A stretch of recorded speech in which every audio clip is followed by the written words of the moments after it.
Dilihat Loh, berulang saya kali boleh tetap jujur lucu. Pak, di luar negeri kuburan dipakai buat nonton. Kita Indonesia lewat kubur permisi. Iya enggak? Coba kalau udah maghrib pasti misi. Lah ini dikubur 5 meter di bawah tanah. Kalau dia nyahut silakan. Di kita meninggal bro. Jadi kita harus bangga jadi orang Indonesia. Sekalipun ada yang kurang juga Pak dari bangsa kita. Kita negara terkepo nomor 2 di dunia. Tetangga berantem gak ditinggal, kita pasti dengar. Ya kan, Perancis bom meledak penduduknya hilang. Indonesia bro, Sarina meledak, nggak nyampe 15 menit jalan Sabang, jalan Jaksa, Tanah Abang numpuk semua di perempatan. Ini polisi lagi tembak-tembakan, oh yang mana bro, yang mana? Nggak ada takut-takutnya loh Pak. Jadi kita wajar kalau negara kepo, Pak serius. Bukti kedua di mana Pak? Saya nongkrong Senayan City Pak. Sorry Pak, udah artis ya Pak. Kalau dulu Keramat Sentiong Pak. Saya tinggal di Keramat Sentiong, sekarang udah pindah Anak Selatan. Which is sometimes harus bahasa Inggris ya kan? Ya gitu. Bro, saya boleh jujur, kita lagi pipis Pak di urinoir. Berenam nih lagi pipis berenam. Tahu-tahu di belakang bunyi Pak. Put. Itu kita berenam ini nggak dikomando, nengok semuanya. Rasa ingin tahu siapa yang bunyi Pak. Dan mohon maaf Bapak Ibu, ditungguin.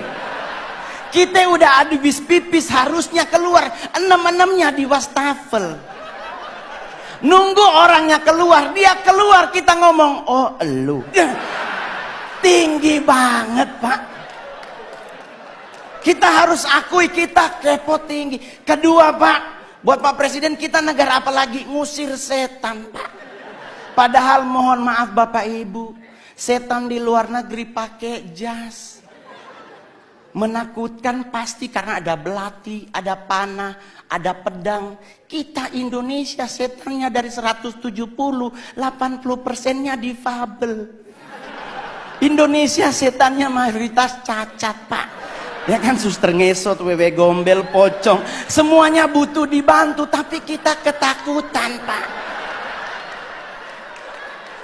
Lah, saya mau ngasih tahu ya teman-teman, suster ngesot nggak mungkin ke rumah kita. Nih Pak, saya anak Tanjung Priuk, rumah sakit itu Koja. Otomatis suster ngesot hanya ada di rumah sakit. Kalau dia mau nyebrang ke Warakas, meninggal lagi Pak. Kan kontainernya banyak Pak, ya kan? Dia lagi cek, ya Allah, balik lagi sampai subuh Pak. Kalaupun dia bisa nyebrang, nggak mungkin nakutin Pak, pasti minta betadin, beset kakinya Pak. Jadi orang nanya sama saya Pak, terus ngusir setan apa yang harus kita lakukan? Jangan main dibaca aja Pak. Kalau Muslim dibacain ayat kursi, Kristen dibacain ayat Alkitab atau agama yang lain. Yang paling benar jangan dulu dibaca, tanya dulu setannya, lu agama apa? Iya kan? Takutnya dia Kristen dibacain ayat kursi kan gak kena bos. Iya kan? Jadi buat teman-teman semuanya, nggak usah khawatir ngadepin hidup. Saya sangat yakin dengan 1000% bahwa Pak Jokowi pasti akan umur panjang. Anda tahu kenapa? Karena beliau rendah hati. Saya udah 2 kali foto sama Bapak. Satu di Istana Negara, satu di Tondano, Natal Nasional. Itu bro, kebanggaan saya, anak yatim piatu. Nggak punya orang tua dari usia 4 tahun, bisa ketemu presiden, makan di istana lagi. Pingin nyolong sendok Pak. Soalnya sendoknya keren banget, stainless steel terbaik, lumayan buat cincin bro. Serius Pak. Saya di Sangir ketemu bupati aja udah pingin pingsan, apalagi sama Pak Presiden. Plus saya kali ketiga disapa oleh Bapak. Di istana ditanya, Mas Mongol. Di Tondano, Mas Mongol. Saya bareng beliau di mobil bagi-bagi buku dan baju. Hari ini pun Bapak nyapa Mongol. Keren Pak. Ya mudah-mudahan foto bersama lagi. Jadi Pak, saya bangga banget memiliki presiden seperti Bapak.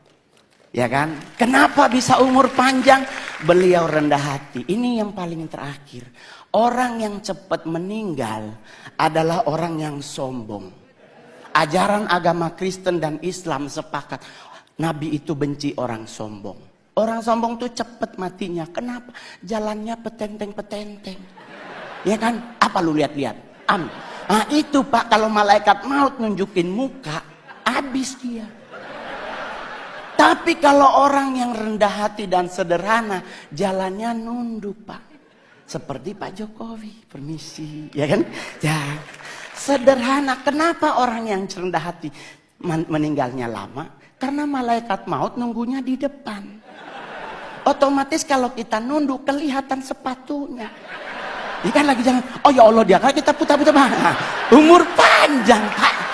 Ya kan? Iya dong. Yang kedua, yang lama mati adalah orang apa? Orang budek Pak. Saya oma meninggal umur 100 tahun di Sangir.